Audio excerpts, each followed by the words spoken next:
നമസ്കാരം. കരുവന്നൂർ സഹകരണ ബാങ്ക് കേസിൽ ഇടി സജീവമാവുന്ന സാഹചര്യത്തിൽ CPM-നെതിരെ തൃശൂർ BJP സ്ഥാനാർത്ഥിയും നടനുമായ സുരേഷ് ഗോപി കരുവന്നൂരിൽ താൻ നടത്തിയത് തൃശ്ശൂരുകാരുടെ സമരമെന്നും ഒരു സമരത്തിൽ അത് അവസാനിക്കില്ലെന്നും സുരേഷ് ഗോപി. അങ്ങനെ ആരും വിയർക്കാത്ത പണം കൊണ്ട് സുഖിക്കേണ്ട കാര്യമില്ല, അധ്വാനിച്ചുണ്ടാക്കണം. നിയമപരമായ നടപടികൾ ഒരു വശത്തുകൂടി വരുന്നുണ്ട്. BJP-ക്കെതിരെ ആരോപണം ഉന്നയിക്കുന്നത് പരസ്പരം ഡീലിൽ ഏർപ്പെട്ടവരാണ്. ED അതിൻ്റെ വഴിക്ക് പോകും. അതിനകത്ത് ഞങ്ങൾക്ക് ഇടപെടാനാകില്ല. അവരുടെ ജോലി അവർ കൃത്യസമയത്ത് ചെയ്യും. സഹകരണ പ്രസ്ഥാനങ്ങളെ ചങ്ങലക്കിടുന്ന വരച്ചവരയിൽ നിർത്തുന്ന കാലം വരും. അതിൻ്റെ നിയമനിർമ്മാണത്തിനായി പാർലമെൻറ്റിൽ ശബ്ദമുയർത്തുന്ന കേരളത്തിൽ നിന്നുള്ള MP ആയിരിക്കും താനെന്നും സുരേഷ് ഗോപി.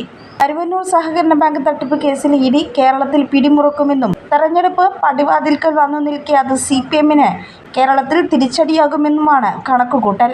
എന്നാൽ ഇപ്പോൾ വന്നിരിക്കുന്ന ED ഇടപെടലുകൾ രാഷ്ട്രീയപ്രേരിതമാണെന്നും ഇതിൽ CPM-നെ ഭയപ്പെടുത്താൻ നോക്കേണ്ട, പാർട്ടിക്കൊന്നും ഒളിച്ചുവെക്കാനില്ലെന്നുമാണ് CPM-ന്റെ ആവർത്തിച്ചുള്ള പ്രതികരണം.